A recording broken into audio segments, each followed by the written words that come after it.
Alors l'exposition Penser les paysages postcoloniaux, c'est en fait une exposition de groupe d'artistes résidents en Belgique et qui parlent des paysages de pays qui ont été colonisés et la façon dont en fait les artistes vont faire des propositions. Donc ça va être des propositions de constats de paysages qui ont été meurtris, qui ont été violentés et comment aussi ils ont été transformés par les colonisateurs.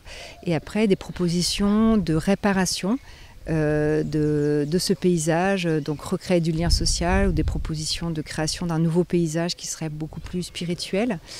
Donc en fait dans le titre c'est penser les paysages postcoloniaux, on peut l'entendre penser avec un A ou penser avec un E, donc c'est soit réparer les paysages postcoloniaux ou les repenser d'une manière différente.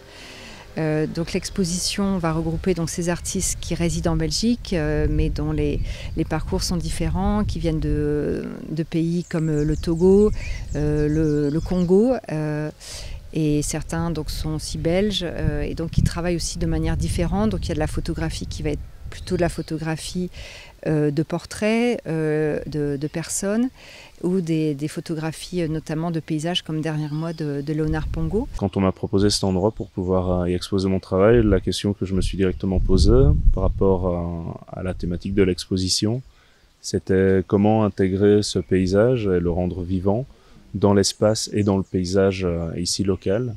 Et donc on a eu cette idée de décomposer les images et de leur laisser avoir une vie propre qui serait dépendante en fait du paysage actuel ici. Ce projet fait partie d'une résidence que j'avais faite avec Madame Estelle Lecaille au Bénin, qui concernait les abris souterrains dans cette ville à l'époque où les royaumes faisaient la guerre. Donc il y avait des maisons où les guerriers allaient et se cachaient pour combattre.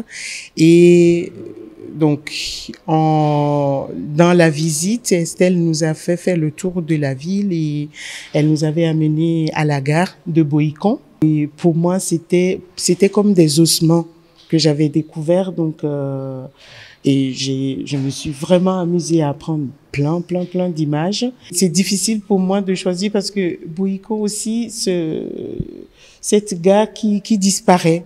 Qui disparaît, et comme le thème de la rencontre, c'est penser notre paysage colonial et aussi notre paysage et son propre monument.